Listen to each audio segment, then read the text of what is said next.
So Mike's just, Rob's just put in the chat the Google Doc if you want to ask questions as we go. But as I said, I think it's probably okay for you to ask them as we go, since there's so few of us. So shall we go to the next slide, please? Well, there you go. So if you have any longer questions, hold them to the end, and we'll deal with them then. Okay, next slide. So I guess what we really want to cover here, and I'm standing in for Jana, who's not able to be here today, is we'll talk about where we're at with the new platforms, and then Chris will talk a bit about the user training plan. I'll probably come back and say a little bit more about data migration, the support documentation, and then we've got the Q&A at the end. So neat.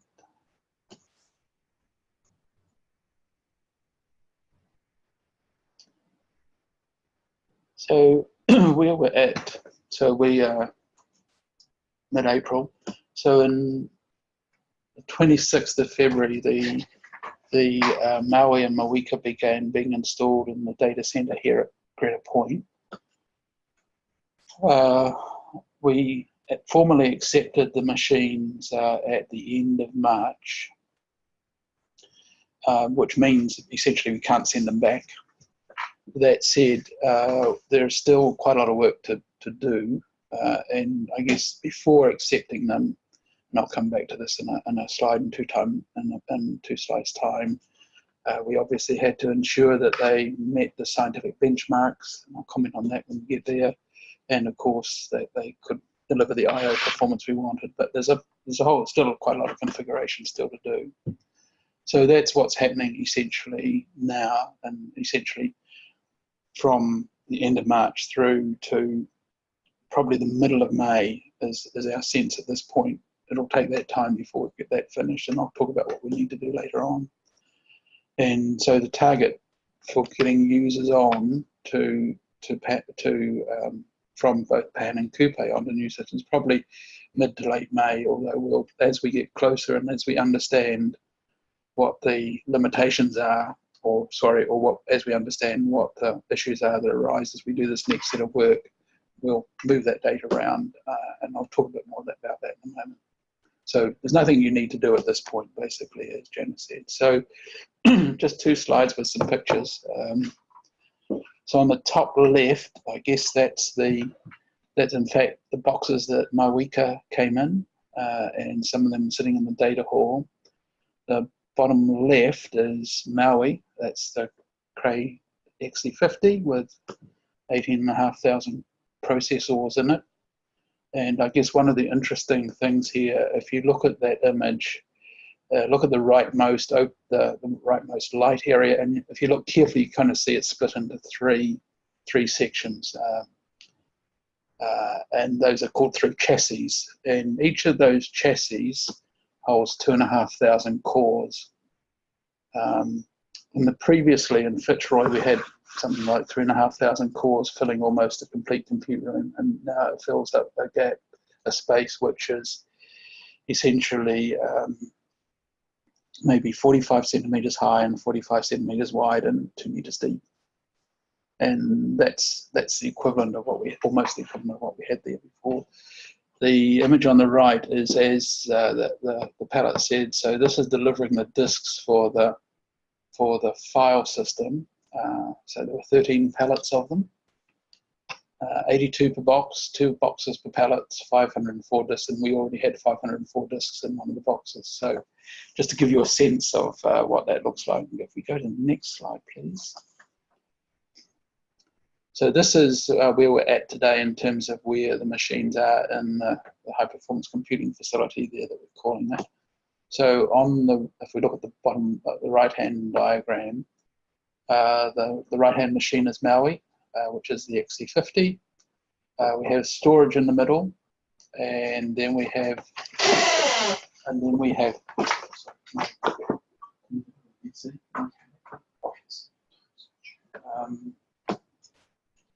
anytime that suits you after last time. after 1 hour. Sorry about that. In the middle is the storage, which is about 12 petabytes there, and then we have Mawika on the left, or more correctly, the first 5 cabinets of that Mawika, and the last 3 are part of the XC50. A closer-up picture of the lovely artwork on the front of the Mawika on the top left, and at the back is the water-cooled doors, which basically take all of the heat that's blowing through the machine and turn it into room-neutral air. So in that room, in the computer hall there is only, the only heat being emitted to air is actually coming off the storage. Everything else is coming out at the ambient temperature of the room. Next slide. So where are we at?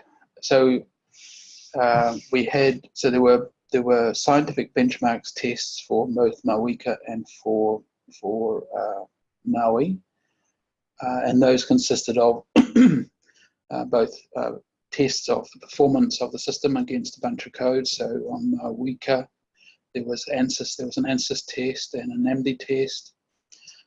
There was a LANCare test for their data cube and a number of others. And on Maui, we had tests around the unified model, TopNet, which is a hydrological model, a 3D seismic model, and an ocean model. And we also, so they all had to pass in the acceptable time, and they had to demonstrate, they had to run the test 5 times to demonstrate that the median time was better than the time they promised it would be.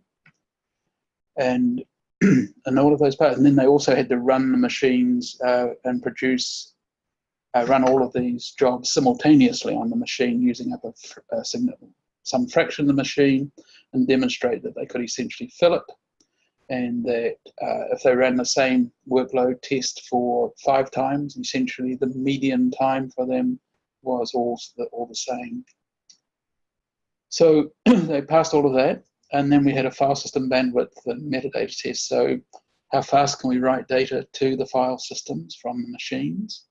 And secondly, how fast are the metadata operations? So every time you sit at a machine, if you do an LS, or if you're wanting to write lots of files, you are making metadata queries. And so in terms of the raw numbers are probably a bit meaningless, but the combined bandwidth of the machine is of the order of 100 times that of PAN, and about 20 times that we had on Fitzroy. So jobs that have in the past been bandwidth limited because bandwidth of disk, I mean, there should be a significant improvement. And that will happen as you load up the machine, because of course, if you're just writing from one core to the file system, you'll only get the performance out of one node, and that's of the order of 3 or 4 gigabytes a second, or maybe up to 5, depending on your I/O. So any single job may only deliver 5 gigabytes per second if it's only writing from one node, but you can have quite a number of jobs simultaneously writing to fill up the 140 gigabytes bandwidth. So we did that, and then we did we're in the process of doing a major upgrade of the storage. So GPFS version 5, or Spectrum Scale 5, is the latest version of GPFS, which is what we've had at Fitzroy and you had on PAN. Version 5 is really a significant change, and that's why there's, it's a major change number. And we are seeing, for example, we were just looking at some results this morning. So, for example, we are seeing metadata speed ups of the order of 2 times. So, and on GPFS version 4, we were getting, in this particular case, of the order of 100,000 4 kilobyte file creates a second. With GPFS 5, exactly the same, getting more than 200,000. So this is indicative that we will see some significant boosts in performance. So Endurance testing is the next cab off the rank, where we basically run the workload test simultaneously on both machines continuously and see if anything breaks. And of course, passing means nothing breaks. We're going to do an upgrade on the Maui operating system, and then there's still configuration, final configuration of OpenStack and Slurm. And I guess the point about the file system upgrade is that we're checking two things there. One is going from version 4 to version 5, which required an entire rewrite of the file system. So you couldn't just upgrade the software and carry on. You actually have to create a version 5 file system and then copy all the data from version 4 into version 5, get rid of the version 4 data, add all the disks back into the version 5 file system, rebalance all the file systems, etc. And there's one other thing: we need to choose a block size for the file system, and you only get one chance to do this. It's almost impossible to change this later, and so we're being a bit careful about how we do that. It's a difference between 8 and 16 megabytes. Sorry for the detail, but you have some wins with 8 and some losses, and you have some wins at 16. We just have to balance out which is the best from the point of view of the users facing. And then I guess the other thing is that we have begun testing of data migration from PAN to in fact, we're testing it to Coupe at the moment, which tests all the logical flows. And Greg and Yuri have been working on that and have demonstrated that they can move of the order of, correct me if I have it wrong, Greg, of the order of 60 terabytes over a weekend. For when you're moving lots of small files. The big projects will slow that down, but we think that we can move the data from PAN onto the HPCF facility here without too much trouble. It will take time, but we know how to do it, and we've demonstrated we can do it. And of course, we have to move all of the Coupe data back to the HPCF as well. Maybe I'll stop there if there's any quick questions that people have on that. Just remember to unmute. Okay, no questions. Let's go on. Chris, right. Can I pass over to you? Sorry, I'm going to take over. It's George here. So in terms of training, obviously there's a lot that you guys as users will have to learn in order to get the most out of the machines.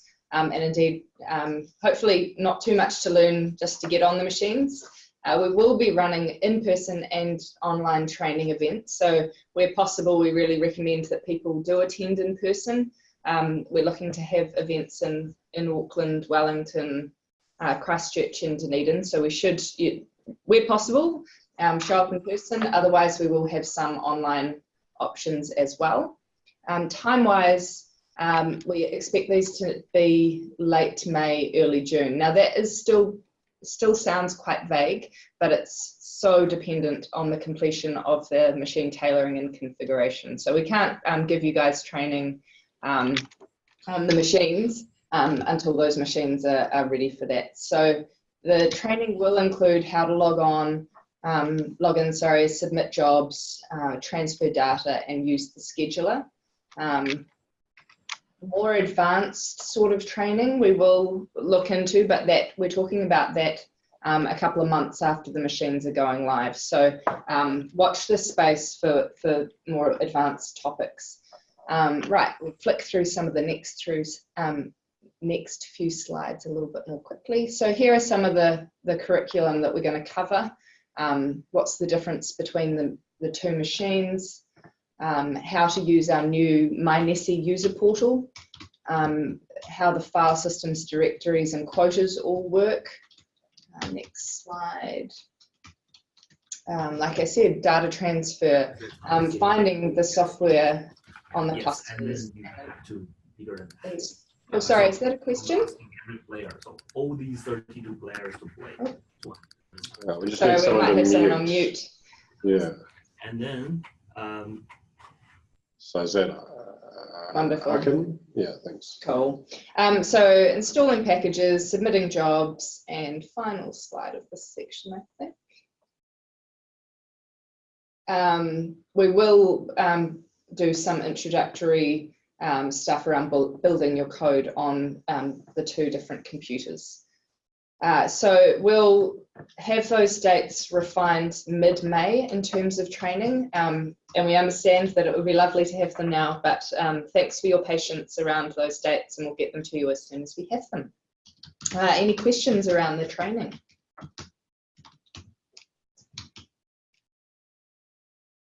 Okay, well, I think we're going back to Michael now for the next section. Okay, next slide. Okay, carry on. I guess I almost said what we were saying before. So we know that we can move the data from all the small projects pretty quickly. The 15 projects you can't parallelize up it quite so much, but it looks like everything will be fine. As the second bullet point comments there, we'll transition early. I think probably early May is not quite right. It'll be middle to late May, but users will get an email, so you don't need to do anything at this point. And as it says in the next item, next bullet point, and basically, so we are moving all of your data, and we'll move your software, or the software applications, key software applications will be on the new system. We'll talk to you a bit close to the time as to how we're managing software on the new systems. It's a bit different from what we've done, and hopefully will be a much better service in the future. I guess the key thing is for those of you who have your own software, if you want to get the best benefit out of the Broadwell nodes, because Broadwell, which is the processor technology on the CS400s, which are weaker, it has more memory bands than the old Haswell. Sorry, it has more memory bandwidth than Sandy Bridge and Westmere, and I think Haswell as well. And so this will give you a chance to access new libraries and new capabilities. So the code might run, but you will not get the best performance if you don't recompile and link against new libraries or dynamically link. And NeSi staff will help you with this if you run into troubles. And of course, while we've talked a lot about moving PAN data and software to Wellington, we obviously have to do the same for all of the work that's been done on Coupe since we shut down Fitzroy. The software obviously will be trivial to move because it's identical to what we have on Coupe, but the data still needs to be moved. Next slide. Oh, yep, one more slide here. Oh, there is a missing slide there, I think. Go back, Mike. There should be one under there. One more there. That's it.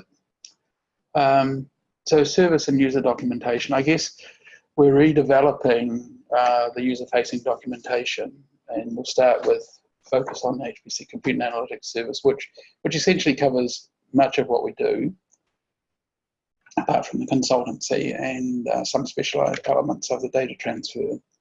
And so what we'll do is we'll provide this as via a user portal off the NeSi website, and initially it'll cover information about the systems and services being provided, guidance on the application process for NeSi projects, and it'll also talk about how we'll support you and how to get support, and the sorts of things that we envisage being immediately available to you there, well, hopefully at day one, will be a straight web link so you can see graphically or visually how the machines are performing at the moment. You know, how many jobs in the queues, what the wait time is for those particular queues, and the load on the machine, so you can get a sense of what's going on, and that'll be continually updated. So just trying to provide a lot more information to users about how the machines are running at the moment, and it'll be dynamic, so you can, I guess the fundamental idea here is the more information you have,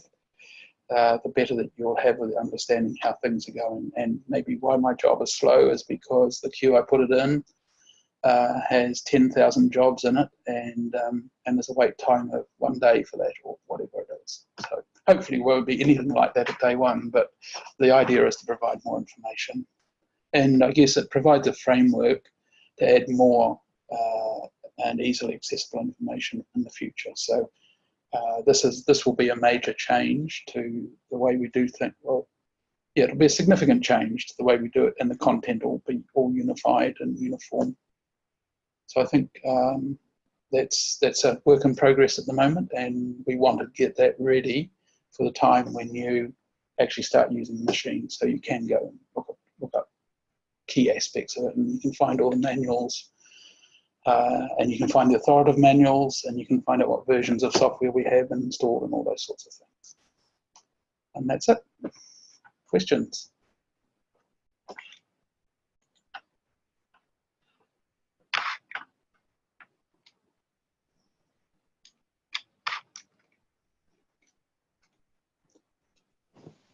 I wonder if I'll just talk through some of the ones that people have popped into the Google Sheet, and I think there's already answers to them. But did I hear correctly that someone is running an open data cube? What have we got the answer? Who wrote this answer? They might be the best person. I did. Michael, do you want to speak to this one, please? Yeah, so as regards open, I don't know the answer to that. The person who probably can give you most information is Ben. So Landcare is ingesting Sentinel data onto the system and storing it in a data cube. I think Open Data Cube is the specific technology. It's the name of the technology. So that's yeah. Whether, as I said, whether it's, and so they are doing. Obviously, it's a research project, and it's in fact, it's a marvelous capability, which I suspect will have great benefit if that ultimately that data can be shared within the wider community. I think it will be very extensively used. But that's not for me to comment on or make a judgment on. And I also answered the question around the what are we using OpenStack for? Sorry, I just lost my page. Just 1 second. Yeah, I think the information I had on that, Michael, was Manaki and Landcare Research have no current goal of landing on specifically on the Open Data Cube product. Right. But they do recognise the need for a solution in that space, and there are a bunch of competing solutions. There's also the other communities in the country that are interested in that product. If someone wants to follow up on that particular product versus the work that Manaki Whenua are doing, then probably best to reach out to Georgina. Just leave your contact details in here or reach out directly. The second question is, what role will OpenStack be taking in the new cluster? Well, remember it's not just a cluster here. We have Mawika, which is a cluster in the classic sense of that word, and so it's being provisioned as bare metal nodes in order to maximize performance. But we have 8 of those nodes on which we will put an OpenStack implementation, and we'll operate that as the plan is to operate that as a private cloud. So it'll be a well-curated cloud in the sense that there'll be a set of images that you can use, and because all the file systems are mounted on all the compute nodes, it means that if you want to install software of your own to use, then you will get that when you're on that image. We also use it, so we will provision virtual labs through it ultimately. All of the services over and above the cluster services or the supercomputer services are being handled by a bunch of either Skylake or Broadwell nodes, and they're all managed by OpenStack. And we also, so for example, on Coupa at the moment, the NeSl part of because it emulates Fitzroy, we have a bunch of pre and post processing services on that, which are run out of a CS500, and we've virtualized those machines. So for example, we're pulling in Mawari 8 data, and so that's pulling in 16 channels, global coverage every 10 minutes, and we run that off a Slurm queue within the CS500. And that's running on a Slurm queue, which has both bare metal and virtual machines in it. And we also use OpenStack to actually manage much of the back-end infrastructure. So when you come in through the DTN node for HPCF, you'll actually be talking to a virtual machine which is sitting in OpenStack. So we're not using it as a cloud in that sense. We're using it as a way to manage the virtualized environment. But there will be this OpenStack cloud ultimately as part of Mawika. Hopefully that answers that question. And I suspect I probably need to go on with the next one. Pros and cons of different block sizes. So on a GPFS file system, or spectrum scale as it's now called, you have the option of making, so one of the big differences between version 4 and version 5 is the version 4, the smallest storage that you could put on a disk was 1/32 of the block size. And so at an 8 megabyte block size, that's a 256 kilobyte area. And so consequently, if you were storing a 16 kilobyte file, it used up 256 kilobytes of space on disk. If you wanted to store a 257 kilobyte file, it was using up half a megabyte of space. So at version 5 of Spectrum Scale, you can have more sub-block sizes. In fact, you can go down to 16 kilobytes. So that sounds good, but it turns out that as you divide the block size into more and more sub-blocks, you take a very big performance hit on the metadata. You know, perhaps. So the current experimentation is saying that if we divide the block size instead of by 32, if we divide it into 64 or 128, we have a substantial hit on metadata performance, which would have a substantial hit on user experience, in the sense when you do an LS, it might take some time for it to respond. That's the last thing we want to have happen. The pros, if we go to an 8 megabyte block size, and if you have sequential access files, so very well formed I/O, let's call it, then you might end up increasing the performance of the streaming data to disk by maybe 20%. So instead of 130 gigabytes a second, you might go up to 160 or so. And that might be very advantageous, but I suspect that while some of our codes are very good at doing that, if you were thinking of a code like, and I'll use the classic one that everybody knows, and so nobody can take offense to, if I use the example of Gaussian, where it writes large numbers of small files, this would probably not be a good outcome for it. Smaller block sizes would be better. So it's a balancing act, unfortunately, between performance with well-formed I/O versus user experience versus what is the mix of data that we're going to actually put on the system. And I think we'll probably land on an 8 megabyte block size, but we're doing quite a lot of testing at the moment to understand this. Hopefully sorry, I didn't get very far in answering that question but hopefully that explains some of it.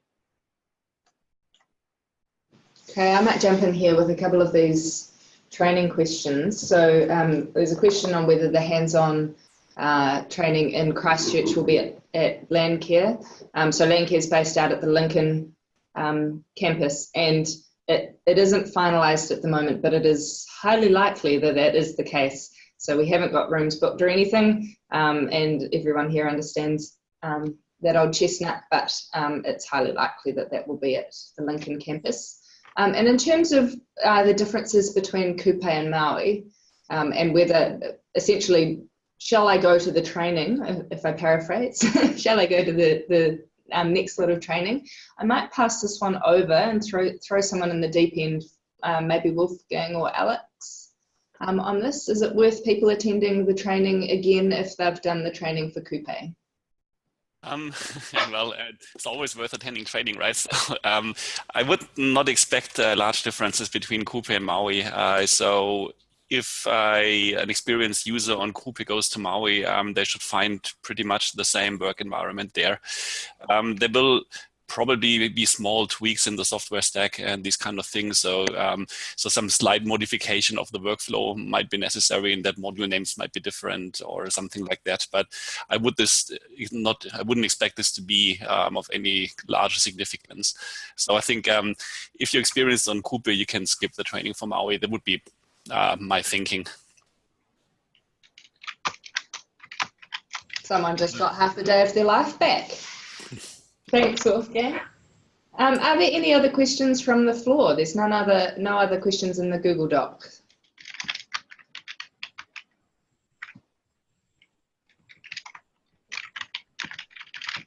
No? Okay. Michael, anything more from you as the person leading this work?